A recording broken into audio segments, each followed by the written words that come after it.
pun kalau kita buka itu Bible itu, ya, nggak ada loh Injil Yesus. Injil Yesus itu nggak ada.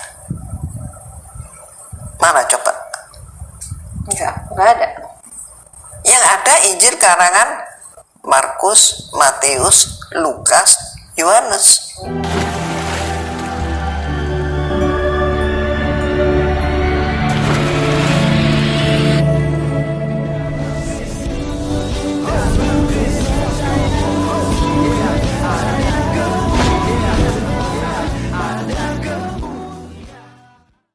Salam teman-teman sekalian, berjumpa kembali dengan saya Arif Gule di channel TV Laskar Kristus ini. Pada kesempatan kali ini teman-teman sekalian, mari kita membahas mengenai Nenek Irene Handono, ya, ustazah, ya. Dulu mantan biarawati tetapi gagal karena terperangkap basah. Sekarang dia mu'alaf dan menjadi seorang ustazah yang menyesatkan, mengibuli banyak orang, termasuk umat Islam sedunia. Tapi khususnya di Indonesia dulu, sebab beliau tinggal di Indonesia. Nah teman-teman sekalian, kali ini kita akan meluruskan pernyataannya bahwa katanya Injil Yesus itu sudah tidak ada. Dan katanya mana Injil Yesus gitu ya. Kalau yang ada itu adalah karangan Matius, Markus, Lukas, dan Yohanes, kata dia ya.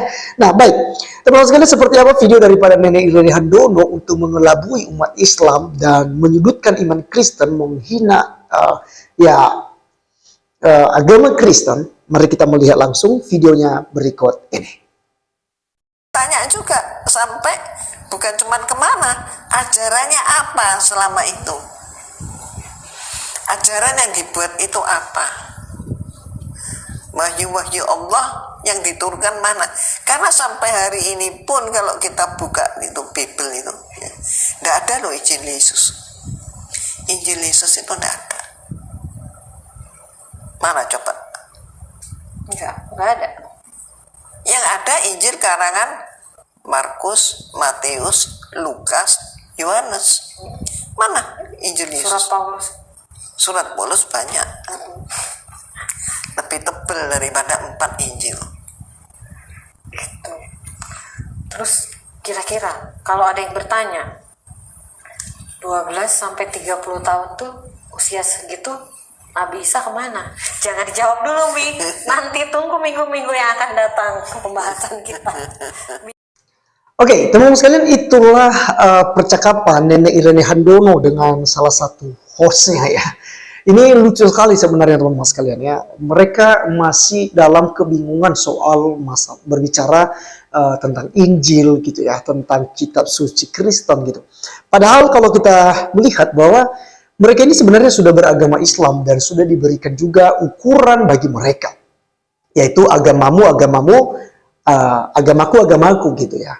Jadi justru perintah Al-Quran tersebut mereka abaikan dan mereka tidak melakukan itu, ya. Mereka membantah itu ya, sehingga mereka setiap hari mengurusin iman Kristen.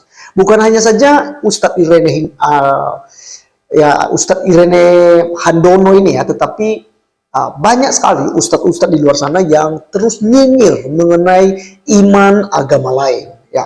Mereka tidak sibuk mengurus kok Muhammad bisa istrinya banyak, kok Muhammad itu tiba-tiba katanya dapat wahyu dari Jibril, sementara kisah yang disampaikan oleh Nabi Muhammad itu adalah persis seperti yang ditulis dalam Alkitab gitu ya.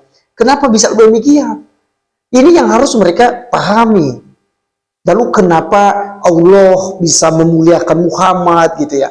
Seharusnya ini yang harus diceritakan dan dibahas ya, dibedah. Ya intinya teman-teman sekalian, harusnya mereka mengurusi iman mereka saja. Tidak perlu mengurusin iman Kristen ya. Baik, teman-teman sekalian, kita akan membahas mengenai pernyataannya bahwa Injil Yesus itu sudah tidak ada, tidak ditemukan katanya. Mana coba ya? Kemudian wahyu-wahyu Allah katanya yang diturunkan itu sudah tidak ada, kata dia ya. Nah inilah kebodohan daripada Ustazah Irene Handono ini, ketidakmengertiannya soal Injil gitu ya. Mereka berpikir teman-teman sekalian bahwa Injil itu adalah sebuah buku yang gedebuk turun dari sorga diberikan kepada Nabi Isa, lalu atau Yesus Kristus ya, Yesus mengajarkannya kepada umatnya ya. Ini yang mereka pahami. Nah, Injil yang diturunkan itu bagi mereka, yang mereka pahami, yang mereka maksud, sudah tidak ada gitu ya. Nah, padahal teman-teman sekalian, Injil yang mereka maksud yang gede jatuh dari langit atau diturunkan dari langit, itu memang tidak pernah ada. Karena itu istilah kitab diturunkan dari sorga diberikan kepada Nabi Yesus atau Nabi Isa bagi mereka, ya itu tidak ada istilah itu dalam iman kekristenan. Ya, nah teman-teman sekalian, saya berikan pemahaman buat Irene Handono dan juga hostnya, bahwasannya Injil itu adalah pribadi Yesus Kristus. Nah, dialah yang turun dari surga itu sendiri. Pribadi Yesus itulah Injil. Ya, jadi kalau bicara masalah Injil itu tentang kehidupan Yesus itu, mulai dari kelahirannya, kematiannya, kebangkitannya, kenaikannya ke surga. Ini yang berbicara tentang Injil. Lalu mungkin akan timbul pertanyaan, mengapa ada Matius, Markus, Lukas, dan Yohanes? Nah, kitab ini menjelaskan, ini adalah dituliskan oleh murid-murid Tuhan Yesus Kristus, ya, dan isinya tentang kehidupan Tuhan Yesus. Ya, hanya saja tidak dituliskan semua. Seperti pertanyaan terakhir daripada hostnya, dia katakan bahwa di mana Yesus dari umur 13 tahun sampai ke 29 tahun. Ya, karena segala sesuatunya tidak dituliskan. Waktu Yesus tidur, waktu Yesus buang air misalnya atau apa, itu tidak ditulis karena itu tidak esensial, ya, tidak terlalu penting itu. Karena kalau ditulis sedetail itu, maka Alkitab tidak dapat memuat semua cerita dan pelayanan mujizat yang dilakukan oleh Tuhan Yesus Kristus selama ada di dunia. Nah, makanya teman-teman sekalian, inilah saya katakan bahwa kebodohan dan juga memang bebal, ya, degil, ya, hati mereka ini sudah membatu. Karena mereka adalah orang-orang yang akan dibinasakan. Mereka bukan orang yang akan diselamatkan, tetapi yang akan dibinasakan kelak. Nah, sekali lagi, Injil bukan sebuah buku yang diturunkan dari sorga lalu diberikan kepada Nabi Isa seperti pemahaman kalian, ya, Ustadz dan juga Muslim se-Indonesia. Tidak demikian. Pengertian Injil dalam kekristenan adalah pribadi Yesus Kristus itu sendiri. Tuhan Yesus itu sendiri, itulah Injil. Lalu Matius, Markus, Lukas, Yohanes itu adalah sebuah tulisan, pembukuan, riwayat tentang pelayanan dan pekerjaan daripada Tuhan Yesus Kristus selama ada di dunia untuk mengerjakan pekerjaan yang besar untuk menyelamatkan manusia dari dosa mereka. Karena barang siapa yang percaya kepada Tuhan Yesus Kristus sebagai Tuhan dan Juru Selamat pribadi, dia akan diselamatkan. Tidak akan binasa, tetapi beroleh hidup yang kekal. Nah, teman-teman sekalian, mungkin itu saja yang saya bisa jabarkan buat kita. Ya, kiranya teman-teman bisa share ini supaya umat muslim yang kebingungan soal Injil, ya, itu sadar, ya. Makanya saya pakai baju salam sadar gitu ya, sampaikan kebenaran walaupun itu sakit, mungkin ditolak, ya, tidak diterima. Tetapi tidak masalah, no problem bagi kita teman-teman sekalian. Karena tugas kita hanya menyampaikan kebenaran, soal dia percaya tidak percaya, itu urusan pribadinya dengan Tuhan itu sendiri. Nah, teman-teman sekalian, yang terakhir soal Injil yang selalu mereka tuduhkan juga sudah dipalsukan, semua adalah karangan Paulus. Maka teman-teman sekalian, saya harus bantah hal itu, karena tidak pernah ada istilah Injil palsu. Jika ada Injil palsu, ada para ustadz, ulama, yang berani berkata sudah dipalsukan. Sekarang kalian harus bisa menunjukkan aslinya. Ya, kalau kalian bisa menunjukkan Injil asli itu, maka fair gitu ya. Selesai persoalan, mari kita duduk dan kita bincangkan bersama. Jika kalian sudah menemukan yang aslinya. Karena tolak ukur mengatakan ini palsu, harus ditunjukkan yang asli.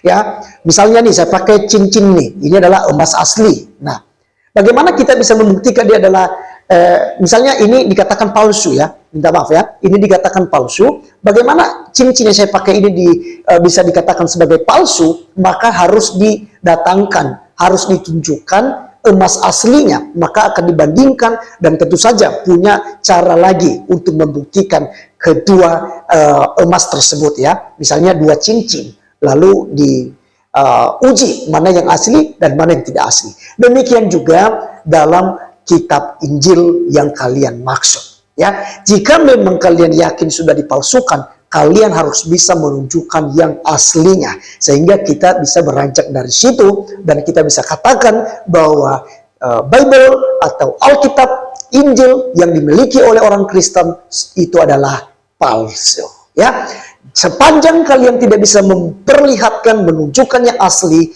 maka tuduhan kalian, fitnah kalian, semuanya itu tidak sah. Dan kalian sudah melakukan pembodohan publik dan kalian sudah menipu umat Islam di seluruh dunia. Oke teman-teman sekalian, sekian video kali ini yang saya bisa jabarkan buat kita. Dan sampai ketemu di video saya selanjutnya. Tuhan Yesus memberkati kita. Salam.